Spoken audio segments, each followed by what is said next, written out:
히브리 여인 중에서 누구를 불러다가 아기에게 젖을 먹게 하니까 바로의 딸이 그에게 이르되 가라 하니 그 소녀가 가서 그 아기의 어머니를 불러오니 바로의 딸이 그에게 이르되 이 아기를 데려다가 나를 위하여 젖을 먹이라 내가 그 삭슬을 주리라. 여인이 아기를 데려다가 젖을 먹이더니 그 아기가 자라되 바로의 딸에게로 데려가니라. 그가 그의 아들이 되니라. 그가 그의 이름을 모세라 하여 이르되 이는 내가 얼굴에서 건져내었습니다 하였더라. 모세가 장성한 후에 한 번은 자기 형제들에게 나서서 그들이 돌에게 노동하는 것을 보더니 어떤 애국 사람이 한 히브리 사람 또 자기 형제를 치는 것을 본지라. 좌우를 살펴 사람이 없음을 보고 그 애국 사람을 쳐 죽여 모래 속에 감추니라. 이튿날 다시 나가니 두 히브리 사람이 서로 싸우는지라. 그 잘못한 사람에게 이르되 내가 어찌하여 동포를 치느냐 하되 그가 이르되 누가 너를 우리를 다스리는 자와 재판관으로 삼았느냐. 내가 애국 사람을 죽인 것처럼 나도 죽이려느냐. 모세가 두려워하여 이르되 일이 판도되었도다. 바로가 이 일을 듣고 모세를 죽이고자 하여 찾는지라. 모세가 바로의 같이 피하여 미디안 땅에 머물며 하루는 눈물 곁에 앉았더라. 미디안 제사장에게 7달이 있었더니 그들이 와서 눈을 펴 구유에 채우고 그들의 아버지의 양떼에게 먹이려 하는데 목자들이 와서 그들을 쫓는지라. 모세가 일어나 그들을 모아 그 양떼에게 먹이니라. 그들이 그들의 아버지 누구에게 이를 때 아버지가 이르되 너희가 오늘 어찌하여 우리같이 숨기려고 하느냐. 그들이 이르되 한 애국 사람이 우리를 목자들의 손에서 건져내고 우리를 위하여 물을 들어 양떼에게 먹였나이다.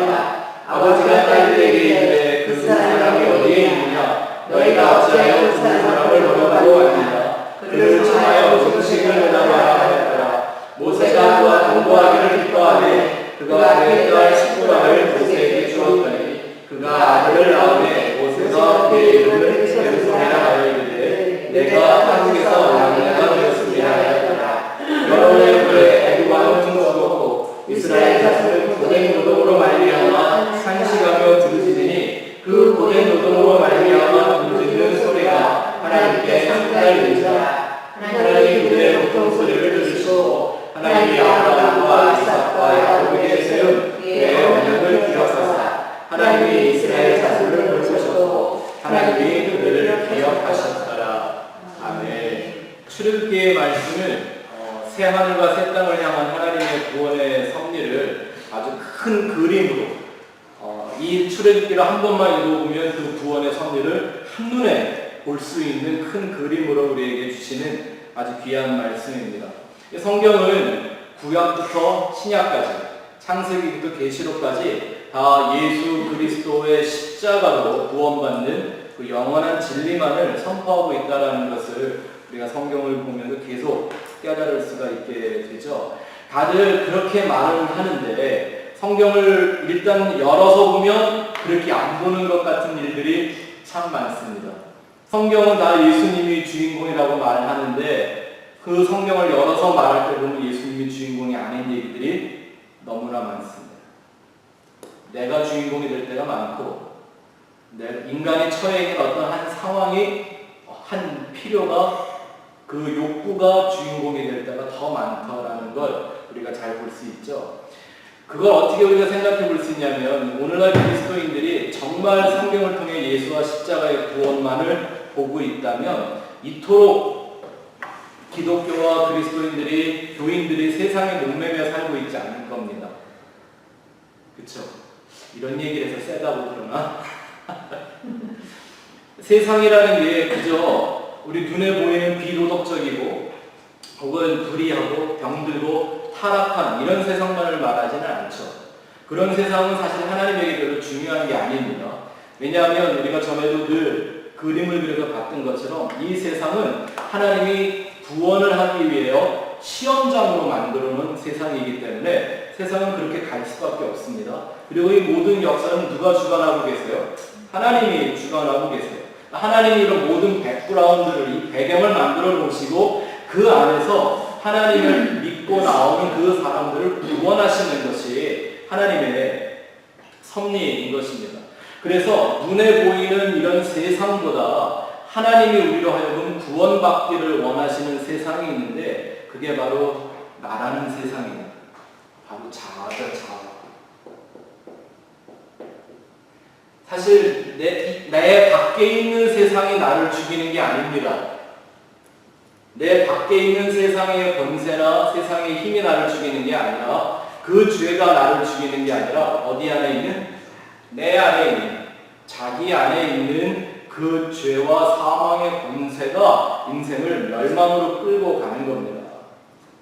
이 자아라는 세상, 자아라는 함정, 사도 바울은 이걸 깨닫고 나서는 자기를 시체, 썩어가는 그 시체라고까지 표현하잖아요. 누가 이 사망의 몸에서 나를 건져낼까 하고 절규합니다. 이 죄와 이 세상의 사망 권세는 내 밖에서 역사하는 게 아닙니다. 어디서? 내 안에서. 내가 가지고 태어난 것이란 말입니다. 그래서 사람이 잘 못하는 게요. 내 밖에 있는 건 사실 좀 쉽게 포기할 수 있습니다. 근데 내 안에 있는 것은 참 포기하지를 못합니다. 예수님이 이 땅에 오셔서 예수님을 따라 부르시는 첫 번째 말씀이 뭐였어요? 자기를 부인하라. 이유를 아시겠죠? 왜 이 예수님의 한마디가 복음을 말하는데 그렇게 중요한 것인가? 그렇죠? 이 탈출, 구원의 대가이신 그 하나님은 우리로 하여금 이 죄에 묶여있는 자아로부터 우리를 거듭나게 하십니다. 그것을 구원이라고 하죠. 그래서 내가 나를 십자가에 날마다 못 박는다라는 말은 바로 나의 그 옛사람, 그 자아, 세상이 만들어놓은, 애굽이 만들어놓은, 애굽으로 다 갖춰져 있는 나라는 그 옛사람으로부터 우리를 탈출시키시는 겁니다. 끊임없이. 그것을 성경은 옛사람이 죽는다, 나를 십자가에 못 박는다, 나의 모든 걸 다 배설물처럼 여긴다, 이렇게 성경은 계속 그것을 우리에게 표현해주고 있는 겁니다. 그렇기 때문에 이 자아의 문제, 이 자아로부터 구원 혹은 탈출을 하는데 제일 방해가 되는 게 뭘까요? 우리가 지난주에 공부한 바로 자기의 의. 왜 이게 하나님의 의와 반대가 되는지 아시겠죠? 내 안에 그 사망 권세, 죄의 세력이 내 안에서 꿈틀거리고 있는데 그걸 가지고 의로 삼으면 어떻게 되겠습니까? 당연히 하나님의 인도하시는 그 의와 거꾸로 가게 되겠죠. 이 자아의 의, 자기 의 이러면 나는 의 같은 거 안 따지는 사람인데 하고 아닌 것처럼 생각하는데요. 이거를 우리말로 쉽게 바꾸면 이런 거죠. 자기 연민. 자기에게 자기를 너무 사랑하면 자기로부터 탈출할 수가 없습니다. 그래서 우리가 첫 시간에 배웠던 것처럼 이 엑소더스라는 말 뜻이 뭐라고 그랬죠? 탈출, 구원, 해방 이런 말이죠. 근데 이렇게 엑소더스를 한 사람들을 뭐라고 부른다? 에클레시아. 무슨 뜻이죠? 교회. 에클레시아가 헬라어로 바로 교회입니다. 에클이라는 헬라어가 빠져나왔다라는 말이고요. 헬라어는 끝에 IA가 붙으면 킹덤, 무슨 나라, 사람 이런 거 말하죠. 유토피아, 그렇죠? 네, 그렇게 하는 것처럼. 그래서 이 엑소더스 하는 사람들을 교회라고 부릅니다. 엑소더스를 하려고 교회를 다니는 사람들은 아직 교회가 아닙니다. 교회 다니는 거죠. 교회를 다니는 사람과 교회가 된 사람은 다른 겁니다. 구도자와 구원을 받은 사람은 다르다는 얘기입니다. 그래서 우리는 교회가 될 사람들을 위해서 교회가 되어야 합니다. 하지만 이 과정이 쉽지만은 않은 것이 하나님은 끊임없이 내 자아 속에 숨어있는 그 죄의 정체, 세상, 모든 애굽의 세력들을 정체를 드러내십니다. 병을 고치려면 뭐부터 해야죠? 뭐가 문제인지 진단이 정확해야죠. 그 병을 알아야 고친단 말입니다. 우리가 내 죄라는 병으로부터 구원을 받으려면, 치유를 받으려면 그 죄를 정확하게 진단하는 하나님. 그래서 가짜 교회를 다니면 내가 안 드러납니다. 드러날 수가 없습니다. 거기는 감춰주는 데니까. 하나님하고 하는 거꾸로 간다니까요. 근데 진짜 교회를 가면 내가 감춰줘요, 안 감춰줘요? 하나님은 출애굽한 사람들을 광야의 에클레시아로 만들었습니다. 그래서 스데반 집사의 설교를 들어보면 이 광야 40년의 역사를 뭐라고 불러요? 광야 교회라고 부르죠.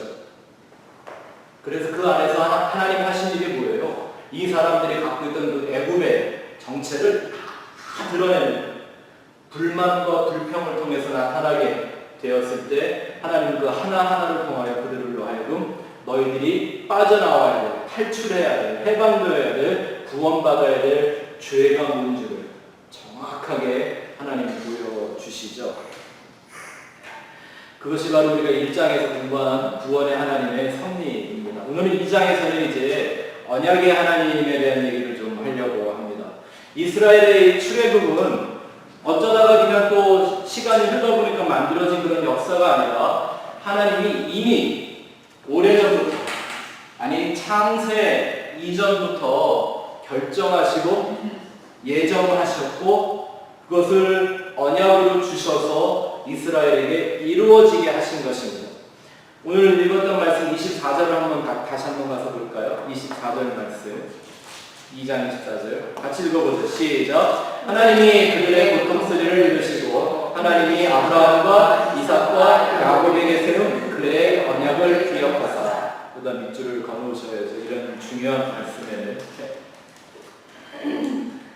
23절부터 25절 우리가 나중에 한번 다시 한번 살펴보겠지만 이 말씀을 보니까 하나님이 뭐 했다? 아브라함과 이삭과 야곱과 했던 그 언약을 기억하셨다. 자, 그 언약이 창세기 15장 13절에 나오죠. 읽어봅시다. 시작. 여호와께서 아브라함에게 이르시되 너는 반드시 알라. 내 자손이 이방에서 계기되어 그들을 섬기겠고 그들은 400년 동안 내 자손을 괴롭히리니. 아멘. 아니, 그러니 이 400년이라는 역사가 어영부영 시간이 지나가다 만들어진 게 절대 아니라는 거예요. 그렇죠? 지난주에 우리가 한번 살펴봤지만 이건 이미 하나님이 무슨 뜻이 있어서 그렇게 정하셨고 또 그것을 하나님 혼자 안 게 아니라 믿음의 사람들에게, 믿음으로 세상을 인도하는 사람들에게 언약으로 주셔서 그 약속을 그대로 이루어가고 계시는 겁니다. 그렇죠? 그래서 정말 중요한 거 우리가 하나 깨달아야 하는데 기독교 신앙은 하나님의 계획과 예정과 언약이 우선한다는 것에 서야 합니다. 하나님의 계획과 예정과 언약이 우선한다는 것 위에 서야 합니다. 그리고 그 이 언약의 말씀은 수천 년이 흐른 지난 지금 우리들에게까지도 역사하고 있는 하나님의 영원한 언약입니다. 이렇게 말해볼 수가 있죠. 말씀의 사람은 곧 하나님의 언약의 사람이다. 말씀의 사람은 곧 언약의 사람이다.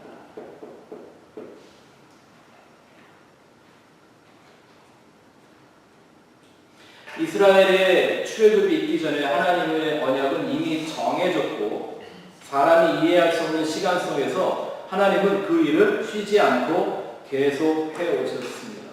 네, 우리들이 신앙생활하면서 자주 하는 실수 중에 하나는 하나님의 뜻을 너무나 이렇게 찰나적으로, 아주 제한적으로, 굉장히 근시안적으로, 때로는 이기적으로 보는 겁니다.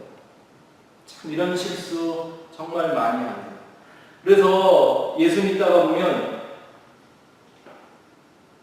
교회 생활을 오래 하신 분이나 안 한 분이나 상관할 것 없이 조금 어려운 일이 생기면 금방 쉽게 좌절하고 불 확 꺼져버리고, 그죠? 그러다가 뭐 조금 좋은 일 한번 생기면 하다못해 어디 부흥회 가갖고 하다못해 이렇게 찌릿찌릿한 감각 경험만 기분만 느껴도 밑도 끝도 없이 막 기뻐하고, 그죠? 그러니 하나님의 이 영원한 언약이라는 박자에 맞추어 노래하고 춤추는 성도가 되는 게 아니라 세상이 가져다 준 어떤 작은 환경, 그런 결과물에 휘둘리는, 속고 많은 속임수에 빠지는 그런 종교인들이 됩니다. 여러분, 이 차이가 얼마나 큰 건지 아세요?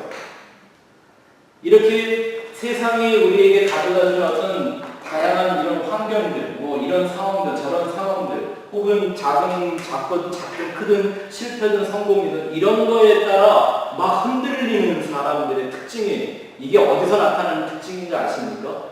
이게 미신을 섬기는 사람들의 특징이라는 거예요. 부적 하나 썼다가 안 되면 2개 써보고, 2개 써서 안 되면 더 큰 센 부적을 찾고, 그 사람이 써주는 부적이 안 맞으면 더 용한 사람에게 찾아가서 부적을 받고.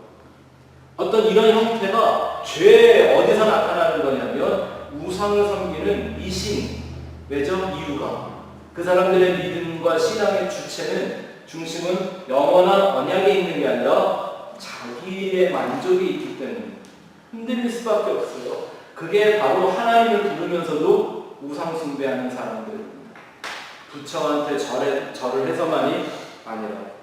그래서 제가 다음 문단에 이런 글을 좀 썼습니다. 흔들리지 않는 신앙은 개인의 의지나 뚝심으로 만들어지는 게 아니라 하나님의 영원한 언약에서 눈을 떼지 않는 것에 있다. 그것이 십자가의 도에 근거한 본질적인 믿음의 기본입니다. 이해가 되시죠? 십자가라는 말의 헬라어가 스타우로스라는 말입니다. 근데 이 스타우로스라는 말은 원래 이 십자형의 모형을 상징하는 단어가 아니에요. 스타우로스라는 건 로마 시대에 뭘 지칭하는 썼냐면 요거를 지칭하기 위해 썼던 거예요. 네. 근데 오래전부터 성경에 나와 있는 그 십자가라는 계시의 개념은 사실 이 기둥이라는 의미를 갖고 있어요. 그래서 예수님이 십자가를 지시기 이전에 누구든지 나를 따라오든 자기를 부인하고 자기의 십자가를 지고 따라오라고 얘기했을 때는 그 사형틀을 의미한 게 아니라 너의 스타우로스를 지고 와라. 그게 무슨 뜻일까요? 그게 바로 하나님의 영원한 언약. 그리고 그 언약의 핵심은 그 사랑과 은혜. 이 하나님의 사랑과 은혜를 알고 그 언약을 아는 사람들이 이 험한 지옥 같은 광야 같은 세상을 걸어가면서 경험하게 된 그 거룩한 고난들, 우리가 요즘 팔복에서 배우고 있죠. 가난함, 애통함, 온유함, 의에 줄이고 목마름, 이게 다 하나님의 은혜와 사랑을 깨달은 사람들만이 가질 수 있는 그 언약을 내 생명처럼 믿고 따라가는 사람들만이 안에서 누릴 수 있는 영적인 거룩한 고난이잖아요. 우리를 거룩하게, 더 경건하게, 더 성결하게, 진리답게 만들어주는 고난들, 그게 바로 십자가, 스타우로스라고 성경이 처음부터 얘기하고 있는 것입니다. 그렇다면 우리가 이 하나님의 언약을 발견하고 동행하는 삶을 살기 위해서 우리에게 필요한 몇 가지를 말씀을 한번 생각해 보겠습니다. 첫 번째는 큰 그림으로 하나님을 보는 연습을 하는 겁니다.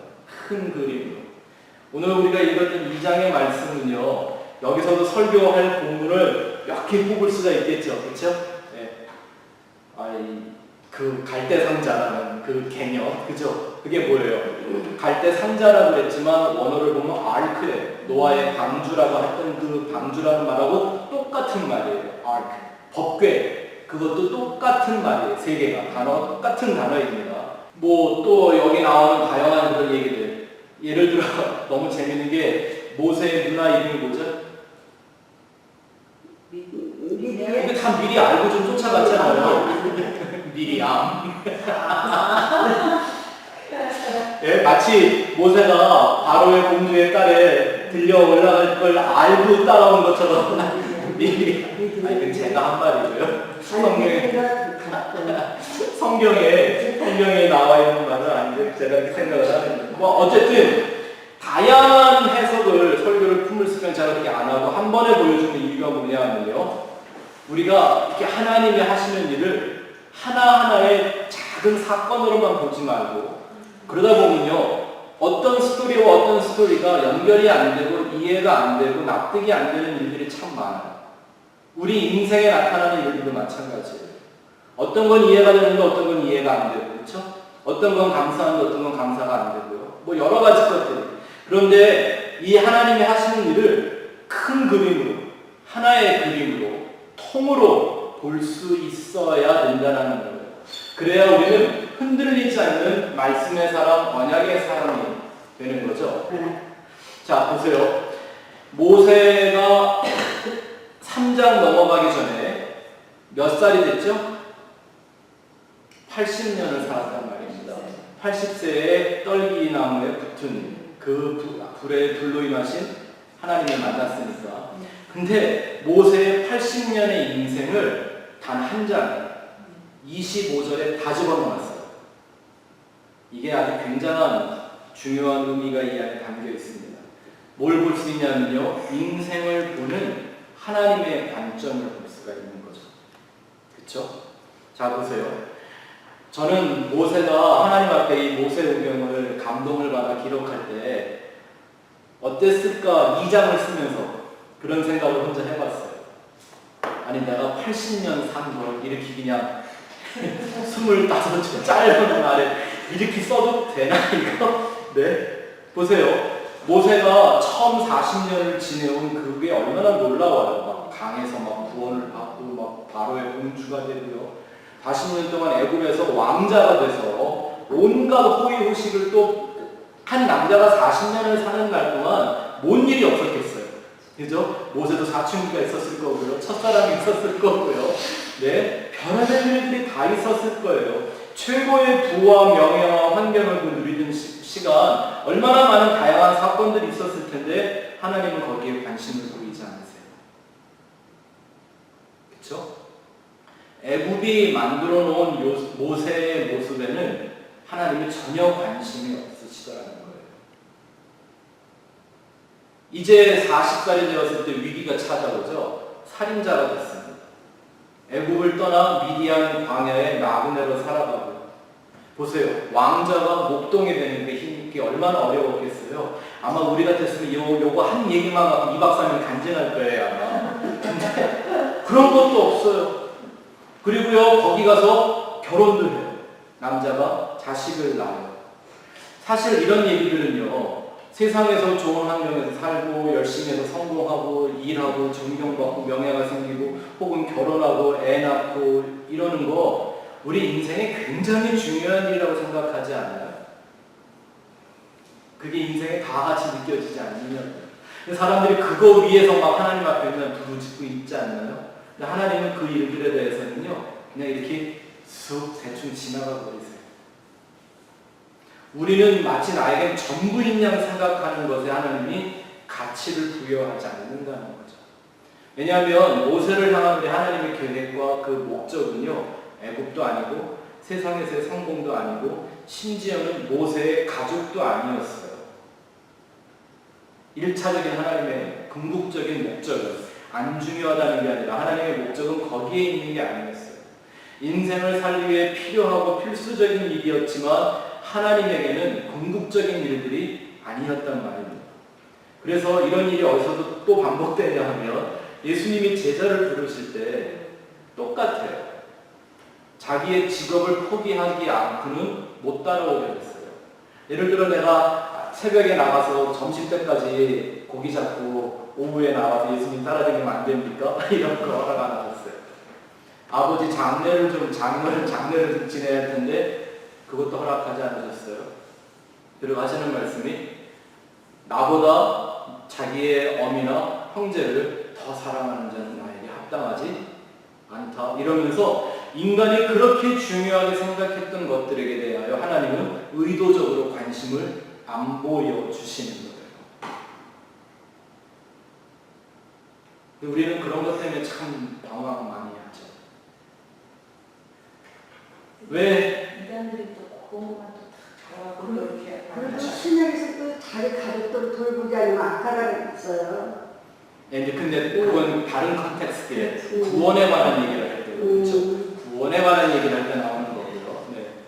하나님의 그 영원한 목적과 그 언약에 집중하지 않으면 사람은 자기의 그 인간적인 일들에 마음을 빼앗기면요 당연히 방황하는 인생을 살 수밖에 없어요. 이 세상 자체가 방황하고 혼돈한 세상이기 때문이죠. 그래서 우리가 1대1 공부할 때 여러분들에게 이런 얘기 드렸죠. 신앙은 마치 뭐와 같다? 자전거 타는 것과 같다. 그 노트에 여러분 빈칸에 있는 얘기예요.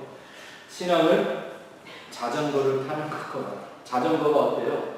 이거 2바퀴 타고 가는 거기 때문에 앞을 보면서 계속 움직여야 앞으로 가야만 서 있을 수 있는 거예요. 그렇죠? 또 뭐와 같다고 한번 말씀드렸죠? 운동장에 긴 줄을 긋는 것과 같다. 기억나세요? 어떻게 해야? 코스를 맞추. 그렇죠. 멀리 있는 그 하나에 집중하고 포커스를 맞춰서 땅을 보는 게 아니라 거기만 보고 가고 나면 똑바른 줄이 그어지는 결과가 나타난다는 거예요. 그게 바로 하나님의 말씀과 언약을 보고 가는 거지 세상에나 눈앞에 보이는 환경에 따라 이리저리 흔들리거나 움직여서는 방황해서는 안 된다는 것을 이 말씀에서 보여줍니다. 근데 우리가 인생을 살면서 너나 나나 할 것 없이 흔들리고 방황하는 이유가 있습니다. 이제 다음 과정에 얘기하겠지만 이런 거죠. 이 인간의 욕심으로 만들어진 내 안의 이 죄성은요. 내 일을, 자기 일을 너무 중요하게 생각하는 데 있습니다. 이 말을 잘 이해하셨으면 좋겠습니다. 어떤 이들인지 간에 나한테서 일어나는 혹은 나에게 생긴 이런 일들을 너무 중요하게 생각하는 너무 뭐보다 하나님의 영원한 말씀과 언약보다 중요하게 생각하는 데 문제가 있습니다. 그것 때문에 우리 인생에 크고 작은 다툼과 분쟁이 시작되기도 하고 이런 얘기는요 오해하지 마세요. 큰 일은 작게 보고 작은 일을 크게 보고 이런 얘기를 지금 하는 게 아니에요. 오히려 크게 보고 작게 보고가 중요한 게 아니라 하나님의 영원한 말씀과 언약의 앞에서 나 자신을 부인하고 하나님의 약속만을 붙드는 그 믿음과 신앙을 강조하는 거죠. 그게 우리를 말씀의 사람, 언약의 사람으로 만들어주는 것이기 때문입니다. 이걸 끝에서 보여준 분이 누굽니까? 예수님. 내 뜻대로 마옵시고 아버지의 뜻대로. 아마 우리가 인생을 살아오면서 많은 고난과 고통을 겪어봤었겠지만 정말 실핏줄 다 터져서 땀방울이 핏방울 되어 쏟아질 만한 스트레스까지는 안 받아봤잖아요. 우리는 아직. 그죠? 좀 열받아갖고 좀 얹히고 소화 안 되고 뭐 이런 정도지. 밤낮 떨어지고 그죠? 근데 정말 몸에 있는 실핏줄들이 다 터져 나올 만큼 극도의 긴장과 스트레스 상태에 들어갔을 때에도 하나님의 뜻을 붙드는 언약을 붙드는 그것이 바로 십자가의 도란 말입니다. 그래야 말씀과 언약의 사람이 될 수가 있는 거죠. 또 두 번째 우리가 언약의 사람으로 잘 살아가기 위해서 필요한 건 포기할 것과 포기하지 말아야 할 것을 구별하기 잘해야 합니다. 포기할 것과 포기하지 말 것을 구별을 잘 해야 합니다. 아주 평범한 말 같지만 우리가 실수를 했다고 생각하는 영적으로나 혹은 인간적인 삶 속에서라도 후회가 되는 일을 돌아보면 대부분의 일들이 어느 게 많아요? 포기할 건 포기 안 하고 포기 안 해야 될 걸 붙잡았을 때 다시 우리는 후회할 만한 일들을 인생에 참 많이 남기죠. 영적인 삶 속에도 마찬가지입니다. 믿음의 성장이란 그 가치관의 성숙입니다. 가치관. 영어로는 value 시스템이라고 하죠. value. 얼마큼 가치가 있느냐. 그리고 그 가치관을 그냥 하나의 관념으로 갖고 있는 게 아니라 실상과 증거로 만들어가는 헌신을 믿음이라고 하고 그것이 성장과 성숙의 과정이라고 말하는 것입니다. 내 안에 있는 그 하나님으로부터 배운 그 가치관 그것을 실상으로 증거로 드러내는 거죠. 믿음이 뭐라고 그랬어요? 믿음은 바라는 것들의 실상이고 보이지 않는 것의 증거라면서요. 그렇죠? 그 내 안에 있는 하나님과 말씀 안에서 하나가 된 그 가치관이 나를 통하여 실상으로 증거로 나타나는 것, 그게 바로 온전한 믿음이죠. 쉽게 말하면 이거예요. 하나님이 귀하게 여기는 건 나도 귀하게 여기고, 하나님이 가치 없게 여기는 건 나도 가치 없게 여기는 것입니다. 우리가 천국 가서 하나님과 영원히 살아야 되는데 이 가치관이 다르면 어떻게 할까요? 이런 것들을 잘 구별할 줄 알아야 합니다. 하나님이 귀하게 여기는 건 귀하게, 하나님이 천하게 여기는 건 나도 천하게 여길 줄 아는 거죠. 또 이런 부분들이 있겠죠. 무엇이 진리에 속한 것인지 비진리인지, 무엇이 본질인지 혹은 비본질인지, 어떤 것들이 영원한지 영원하지 않은 것인지, 이런 것들을 분별하는 것이 우리가 소위 말하는 맨날 하나님의 뜻인가라고 하는 것을 분별하는 기준이 되는 거죠. 내 기분에 따라 상황에 따라 말을 하는 게 아니라 영원하신 언약을 갖고 사람의 뜻이나 환경에 따라 변덕을 부리시지 않는, 시건치 아니하시는 그 하나님의 뜻을 분별해내고 구별을 하려면 진리가 무엇인지, 영원한 것이 무엇인지, 본질적인 것이 무엇인지를 분명히 잡을 때 하나님의 뜻이 뚜렷하게 보이게 되는 거죠. 이 믿음이 좋다라는 말은요, 최대한 본질 혹은 진리, 영원한 것을 위하여 그렇지 않은 것들을 굴복시키고 희생시키는, 그걸 포기할 수 있는 그것이 바로 믿음인 것이죠. 예수님이 나를 따라오는 제자가 되려면 그것을 먼저 포기하라고 하는 거죠. 놀랍죠? 우리는 교회에서 점점 포기하라고 가르치는데 예수님이 제자를 부를 때는 처음부터 뭐였어요? 포기하면 가르치는 거예요.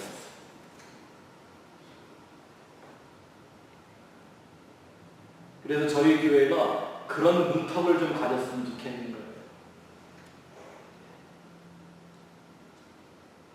아무나 적당히 막 넘어올 수 있는 그런 교회가 아니라 정말 예수님의 제자로 살아가기 위해서 내게 있던 것들을 내려놔야만 올 수 있는, 우리가 함께 할 수 있는 그런 공동체, 그런 거 꿈꿔보는 거 의미가 있다는 생각이 듭니다. 왜 이런 거 있죠? 때로는 생명을 구하기 위해서 썩어가는 팔이나 다리를 잘라내야 할 때가 있습니다. 무엇을 포기해야 할지 혹은 무엇은 지켜야 할지를 선택할 줄 아는 것, 그게 아주 믿음의 굉장히 중요한 모습입니다. 우리가 날마다 삶 속에서 하루하루 삶 속에 이런 모든 선택들을 할 때요, 이 오늘 우리가 공부한 이 영적인 가치관에 맞추어 선택을 해 살아가는 게 중요한 것은, 그런 사람들이라야 모세에게도 하나님이 영원한 계획과 언약을 갖고 역사하셨듯이 나를 향한 그 언약의 종착점까지 내가 갈 수가 있겠죠. 근데 눈앞에 보이는 하나님과의 가치관이 달라서 눈앞에 보이는 것 때문에 이리저리 흔들리고 방황하고 이리 갔다 저리 갔다 한다면 절대 그 목적지에 도달하지 못하겠죠. 얼마나 많은 그리스도인들이 그렇게 죽어가나요? 기억나세요? 제가 오래전에 드렸던 그 비유 중에 하나, 어느 목사님이 천국 갔을 때 그 상자 뭘 봤다고요. 꿈에 진짜 갔다 왔다는 게 아니라, 그 상자를 열어봤더니 자기 상자가 선물로 꽉 차 있더라고요. 왜냐하면 그것이 내가 땅에서 하나님이 나를 위해 예비하신 그 놀라운 말씀과 언약의 축복인데, 내가 갈짓자로 가다가 보니까 그것들을 땅에서 누리지 못하고 내 온 사명이 완수되지 않은 채 하나님 나라에 들어가게 되는 이런 모습들을 갖게 되는 거죠. 성경에 그런 얘기가 나오잖아요. 어떤 사람은 금과 은과 보석 같은데 어떤 사람은 풀과 나무와 지푸라기 같고 불 가운데서 구원받은 것 같더라. 그게 바로 이 언약을 붙들고 가지 못하는 사람들 가운데 나타나는 거죠. 우리가 뭔가를 선택할 때나 혹은 특별히 포기해야 할 때 정말 주의해야 합니다. 내가 작은 것을 포기하는 것 같지만 사실은 굉장히 엄청난 걸 포기할 수 있습니다. 잘 모르며 가룟 유다가 예수님 정말 그가 하나님의 아들이고 메시아라는 걸 알았으면 포기했을까요? 안 했을까요? 근데 별 몰랐어요. 이해할 수가 없었고 믿을 수가 없었기 때문에 그 예수를 포기한 거예요. 근데 우리의 일반적인 생활 속에서 우리가 얼마나 이런 포기를 잘하는지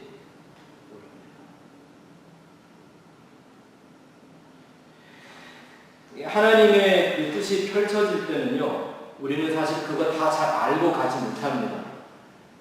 저희가 이 얼바인 스펙트럼 교회를 세우고 개척하기 위해서 기도를 근 1년가량 했는데 제일 역시 기도하는 제목은 뭐였냐면 하나님 우리 교회 잘되게 해주세요 이런 게 아니었습니다.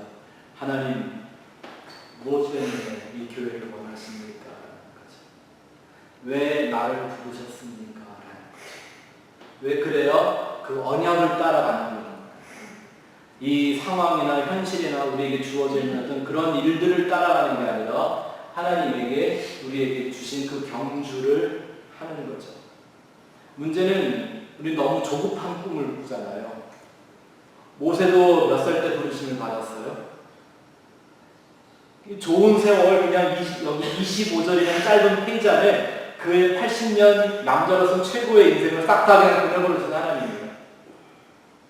아브라함은 75세였어요. 하나님은 절대 조급하게 일하시지 않습니다. 근데 우리가 너무 급한 꿈을 꿉니다. 여러분들은 제가 가만히 보니까 한 120까지나 사실 것 같아요. 절대 조급하게 생각하지 마십시오.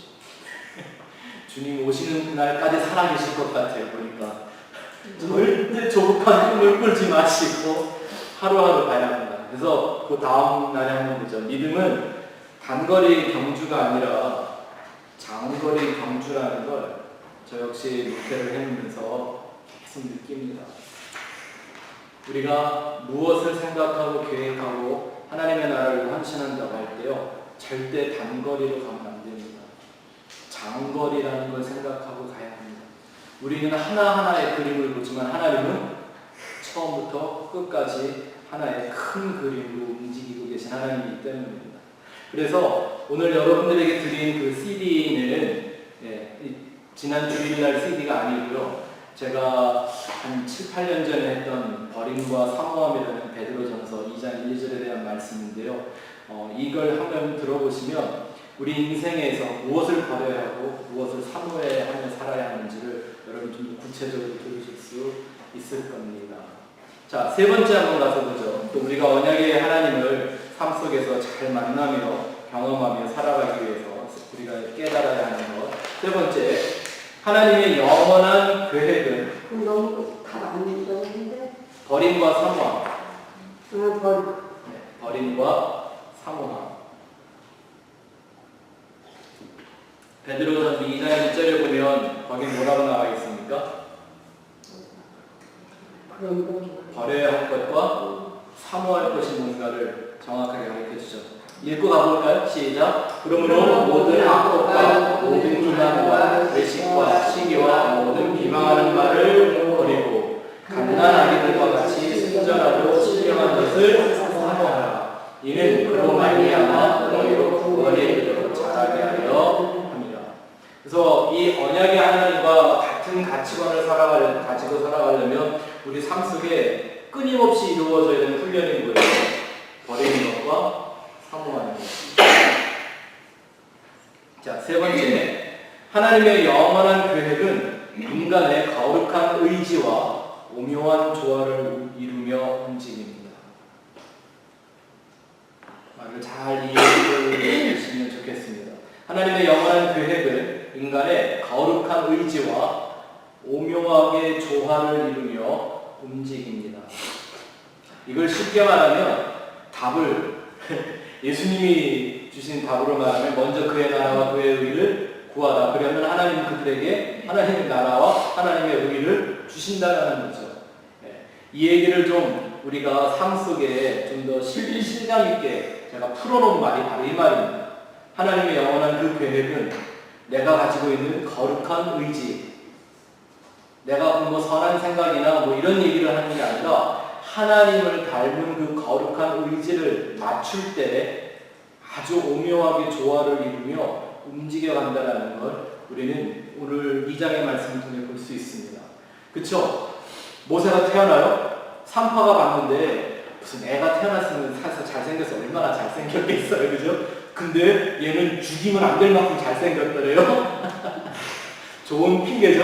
그래서 강에 던져요. 미리암이 막 쫓아가요. 이게 해필이면 바로의 공주 앞으로 가요. 그날 또 공주가 목욕을 하네요. 공주가 데려가가요. 히브리 애인 줄 알면서도 살리자고 그래요. 그리고 그 미리암에 가서 점례해야 되니까 내가 유모, 저 작은 아줌마 내가 하나 아는데 데려올까요? 그러면 누굴 얘기해요? 자기 엄마, 모세 엄마를 데려와요. 웃기는 게 그 모세 엄마는 자기 아들한테 점례해서 돈 받았다니까요. 근데 이런 그림들을 보면 이게 그냥 이루어지는 것 같으세요? 뭔가 마치 무슨 영화 감독이 시니에러를 짠 것처럼 그냥 하나씩 착착착착착 나눠 들어가는 일들이죠. 하나님이 이렇게 오묘한 조화를 이루어 역사를 하신다는 말입니다. 근데 이제 그 후에는 또 후반 40년엔 암울한 역사가 시작돼요. 왜 살인자가 되도록 내버려뒀을까요? 구원자가 되어야 될 모세에게 왜 살인자라는 전과를 만들어 놓으실까요? 하나님이 허락을 하신단 말이에요. 왜 막아주지 않았을까요? 그리고 왜 그게 꼭 들켰을까요? 그쵸? 그리고 도망을 가는데 어디로 가요? 미디안 땅으로 가요. 거기서 누굴 만나죠? 이름은 이제 3장에 나오는데 이드로라는 족장을 만나요. 근데 이드로는 하나님이 모세를 위해 준비한 귀인이었단 말입니다. 코치, 멘토. 이게 다 그냥 우리는 사고로 만나는 것 같은 일들이 하나님이 아주 놀랍게 조화를 이루며 그의 인생들을 끌고 가시는 겁니다. 사람들에게 한순간 당하는 이해할 수 없는 현상들인데 그 모든 일 가운데 하나님은 하나님의 언약을 이루어가고 계시는 것을 볼 수가 있죠. 근데 우리 인간의 한계는 이 큰 그림을 한눈으로 볼 수 있는 능력이 없다라는 겁니다. 그래서 하루하루 우리가 신실한 삶을 사는 게 너무나 중요한 것이 바로 이런 이유죠. 왜 하나님이 끊임없이 말씀하면서 겸손하라 혹은 순종하라는 얘기를 하는가? 그게 바로 우리에게 언약을 완성하는 자리에까지 인도해 가는 것이기 때문에 그렇습니다. 하나님 그 자리에까지 끌고 가는 거죠. 노아한테 120년 동안 배를 만들어야 된다고 얘기 안 해주셨습니다. 하다가 보니까 120년이 갑니다. 아브라함에게 100살이나 돼서 아들 줄 거라고 얘기 안 하셨습니다. 요셉에게 네가 애굽의 총대신 될 거다라는 얘기 안 하셨습니다. 그냥 뭐만 주셨어요? 약속. 언약만 주시고 가자 하고 가는 거예요. 근데 하나님이 미리 말씀 안 하시는 까닭이 뭘까요? 옛날에 제가 동전 가지고 여러분들 믿음을 한번 테스트 해봤던 거 기억나세요? 아는 것과 믿는 것은 다르기 때문에 하나님은 뭔가를 아는 사람들을 통해 역사하는 게 아니라 어떤 사람들이요? 믿음으로 따라오는 사람들. 그래서 기독교 신앙만이 지식이 먼저가 아니라 믿음이 먼저, 지성 먼저가 아니라 영성이 먼저다. 믿음을 의로 여기시는 하나님이시기 때문이라고 우리가 지난주에 아주 잘 배웠습니다. 자, 네 번째, 우리가 하나님의 언약을 공부할 때 모세를 통해서 공부하는 것은요, 모세를 구원의 도구로 만드시는 하나님이시죠. 하나님이 우리에게 어떤 재능이나 어떤 은사나 어떤 사명을 주셨든지에 상관없이, 우리에게 어떤 성품을 주셨는지에 상관없이 하나님이 만들어 놓기 원하시는 도구는 구원의 도구입니다. 저도 여러분들도. 맞습니까? 그게 우리에게 주어진 영원한 언약. 하나님은 세상을 위한 모세가 아니라 하나님의 나라를 위한 모세를 만들고 계십니다.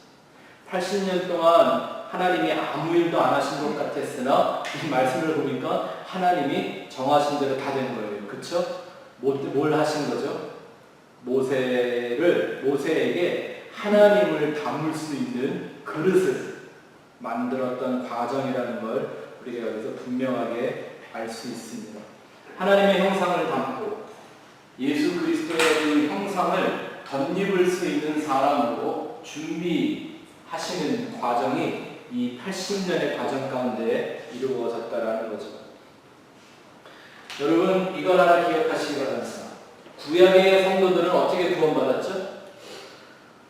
예수님 태어나시기 전에 십자가 죽으시기 달리기 전에 태어날 때 죽은 그렇죠. 근데 그것이 이제 우리가 이렇게 바라왔다 그러면 좀 정답이지만 모호하죠. 설명을 드릴게요. 그들도 뭘 바라보고 구원을 받은 거죠? 예수. 그죠? 예수라는 이름은 주어지지는 않았었지만, 그렇죠? 하나님이 주신 그 여호와, 야훼라는 이름 안에 이미 이가 다 담겨 있었죠. 여호수아, 호세아 똑같은 이름이란 말입니다. 그렇죠? 예수는 한국말이에요. 네. 그리고 모든 사람은 예수의 십자가를 통해서만 구원받습니다. 맞습니까? 구약의 사람도. 아멘. 그래서 하나님은 구약 시대에 구원받는 성도들을 보면 반드시 예수의 형상이 되게 하시고 십자가를 경험하게 만드십니다. 그의 삶을 통해서. 십자가라는 이름을 붙이지 않았지만 예를 들면 다윗의 기록한 시편 22편 우리가 그 시편을 뭐라고 불러요? 십자가의 노래. 아니 십자가란 말이 하나도 안 나와요. 근데 왜 이게 십자가의 노래일까요? 우리가 그런 얘기 했었죠. 하나님은 이사야를 3년 동안 벌거숭이로 살게 만드세요. 지난주에 우리가 그런 얘기 했었죠. 어느 선지자가 하나님이 오른쪽으로 눕고 왼쪽으로 눕고 에스겔 선지자였습니다. 그런 이상한 호세아 창녀와 결혼을 해서 음란한 자식을 3번이나 낳게 만드는 이런 모든 하나의 사건들이 이 사람들로 하여금 뭐를 맛보게 하는 거예요? 예수 그리스도의 십자가를 보게 하는 겁니다. 맞아요? 한번 생각해 보세요. 저는 혼자 이 말씀을 준비해 보면서 예수님이 2000년 전에 실제로 그 십자가의 그 스타우로스 십자가를 지고 갈보리길을 올라가면서 십자가에 못 박히시는 그 모든 장면을 천국에 먼저 간 믿음의 사람들이 그 장면을 목도하면서 얼마나 놀라운 신비감에 빠졌을까라는 거죠. 아, 내가 내 삶 속에서 겪었던 일이 내 안에서 하나님이 행하신 일들이 바로 이 예수와 저 십자가를 계시하는 거였구나라는 걸 하늘에서 알게 되는 거예요.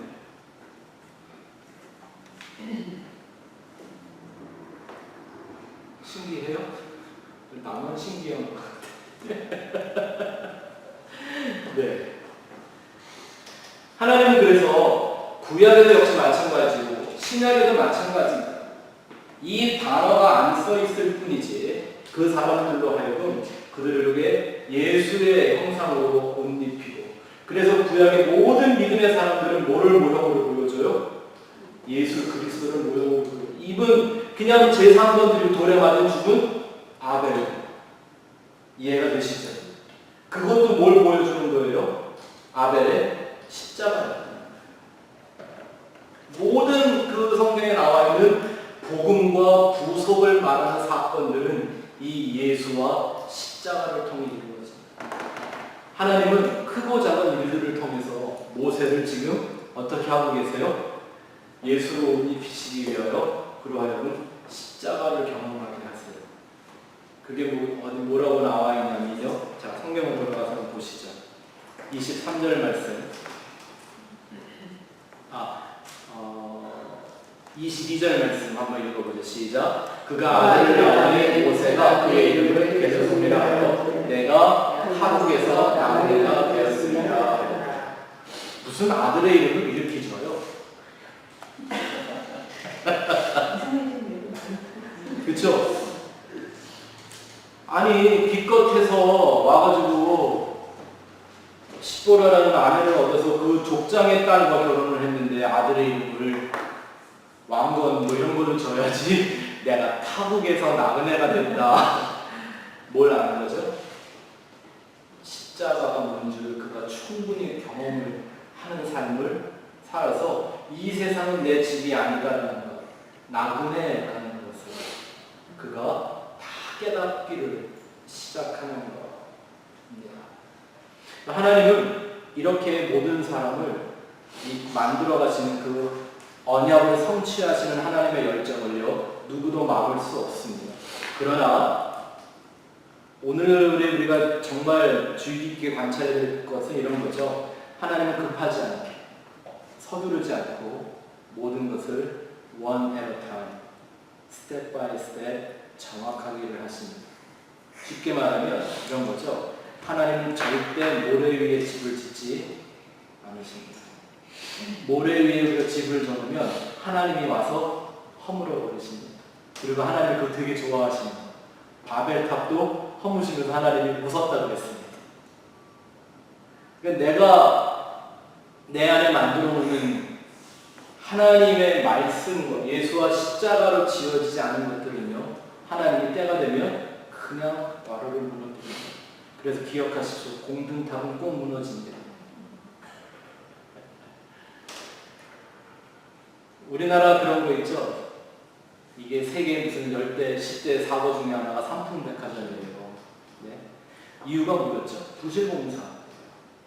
제대로 섞어놓지를 않았어요. 저도 인생을 살다 보니까요, 목회를 하고, 나름대로 교회를 위한다고 하고, 하나님의 영광을 위한다고 이름은 붙여놨지만, 어떤 종교적인 허영이나 욕심이나 교만이나 자존심을 적당히 버무려서 만들어 놓은 것들은요, 하나님이 와서 그냥 허무십니다. 그게 은혜입니다. 하나님이 사랑하시는 자라면 그 사람이 자기의 의로 세워놓은 것, 그게 공든탑일지라도 하나님은 그냥 무너뜨려 버리십니다.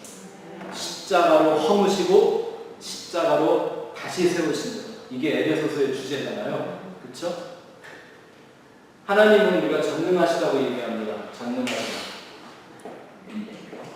자, 하나님이 전능하신 것은요, 내 뜻을 이루어주기 위해 전능하신 분이 아니라 어떤 때라도 하나님의 뜻을 완성하기 위해 전능하신 분이라는 거 우리가 꼭 기억해야 합니다. 자, 마지막 5번째. 하나님은 나에 대한 생각을 멈추지 않으십니다. 나에 대한 생각을 멈추지 않으십니다. 네, 반드시 십자가를 경험하게 하시는 하나님입니다. 그래야 구원의 도구가 됩니다.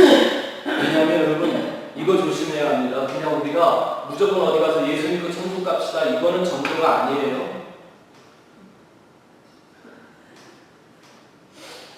그건 표라고 하는 거예요. 표. 구약 이 성경에 보면 그냥 예수 믿으면 구원받는다는 말을 쉽게 써놓은 이유가 뭐냐면요. 이 유태인들은 그 메시아를 그렇게 믿고 기다려왔었단 말입니다. 그렇기 때문에 그 사람들에게는 그 메시아가 예수야, 그러니까 예수 믿으면 돼 라고 쉽게 말을 해도 이 사람들은 금방 알아들을 수 있었던 거예요. 근데 우린 다르잖아요. 메시아라는 의식이 없는데 거기다가 메시아가 이름 하나 던져주고 그거 붙잡으면 구원받을까요? 천만의 말씀이죠. 예수가 누군지 모르는데 그 이름 안다고 이름표 붙였다고 구원 없는 거예요. 그런 거는요. 그래서 꼭 십자가를 통해서만이 구원을 우리가 알게 되고 깨닫게 되는 거죠. 자, 마지막 5번째. 나에 대한 생각을 멈추지 않으시는 하나님. 자, 우리가 성경을 공부하는 중요한 방법 하나를 가르쳐 드릴게요. 23절부터 25절 말씀 다시 한번 읽어봅시다. 시작. 여러 해 후에 애굽왕은 죽었고 이스라엘 자손은 고된 노동으로 말미암아 산식하며 부르시니 그 고된 노동으로 말미암아 부르짖는 소리가 하나님께 삼달된지라. 잠깐만요. 그러면 이전에는 하나님이 그 사람들의 고통의 소리를 못 들으셨다는 얘기일까요? 아닌데 그렇게 써놨죠. 자, 24절 시작. 하나님이 그들의 고통 소리를 들으시고 하나님이 아브라함과 이삭과 야곱에게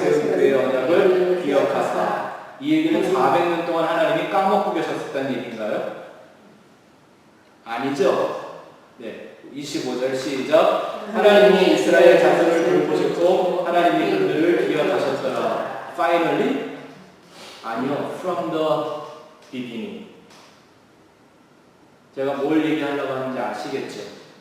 이런 생각을 없이 성경을 그냥 막 읽어대고 쓰여 있는 대로만 읽어버리면 이거 뭐야? 우리가 막 땅에서 고통스러워하면 하나님이 그걸 들어주시고 우리가 막 기도하면 다른 일에 바쁘던 하나님이 파이널리 귀 기울여 주시고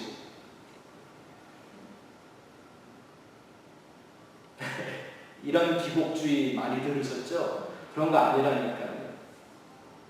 그래서 창세기 15장부터 시작을 말씀을 드리는 거예요. 이미 하나님이 약속하시고 언약한 일들을 하나님은 지난 400년 동안 단 한순간도 잊으신 적이 없고 그들과 계속 함께 하셨다는 거죠. 기억하셨더라 그러면 그때서야 생각을 하신 것처럼 보이지만 이것은 성경을 쓰는 방법이지 하나님은 그렇게 하시지 않았다라는 거죠. 오히려 반대죠. 하나님은 한순간도 잊으신 적이 없고 하나님의 두 눈과 하나님의 두 귀는 이스라엘 사람들에게서 떠나신 적이 단 한 번도 없었다는 거예요. 이걸 깨달은 다윗 같은 사람은 시편 8편에서 이런 고백을 하잖아요. 하나님 사람이 무엇이간데 하나님이 사람을 이렇게 생각하십니까? 그걸 알게 되는 거예요. 내가 하늘 끝에 갈지라도 하나님 거기 계시고 내가 음부의 자리를 펼지라도 하나님이 거기도 계시는 우리를 여기서 말씀하시는 건 그러면 아브라함께서부터 계속 기억하셨다는 거죠. 하나님이 어떻게 잊어먹으시겠어요? 그러니까. 전지하시다면서요. 하나님은 단 한순간도 잊어먹을 수가 없는 분이라는 말입니다. 네? 마치 엘리야가 바알을 놀리듯이 야 아마 깊이 잠이 들었나 보다 더 큰 소리를 깨워라. 근데 교회에서 기도 그렇게 하라고 가르치잖아요. 이거 마치 하나님을 무슨 귀신 취급하는 거죠. 우선 이거 설교를 많이 들을 때 기도에 대해서 우리가 부르짖고 기도할 때 하나님은 그때 이제 응답하신다 이런 쪽으로서도 많이 말도 안 되는 얘기죠. 이 사람들은 기도할 줄 모르던 사람들이거든요. 근데 이제 그럼 여기서 이거를 모세를 통해서 모세가 만들어지기까지 하나님이 그럼 기다려주시고 모세만이 아니죠. 네. 400년이라는 그 기간 동안에 하나님이 하시는 일, 우리가 지난주에 네. 그 320년과 모세의 80년 이걸 우리가 구별해 생각해 봤잖아요. 왜 하나님이 그들을 애굽에서 구원하지 않냐시고 꾸집어내 광야로 끌고 들어가셨는지, 그쵸? 그 모든 과정을 하나님이 만들고 계시는 거라는 말입니다. 사전. 네. 성경을 이렇게 본질적으로 원래대로 얘기를 자꾸 의역을 해갖고 우리의 구미에 맞게 얘기를 해버리면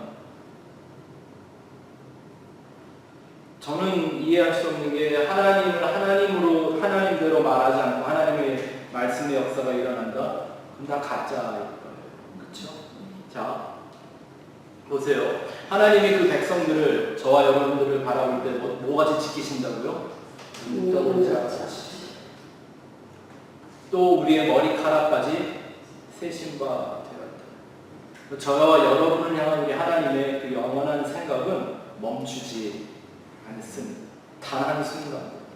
그 다음에 그 얘기를 이해하시는 게 참 중요한데 하나님은 언제나 우리의 최대치를 생각하시는데 우리의 연약함은 언제나 우리는 최소치를 생각하고 산다는 거예요.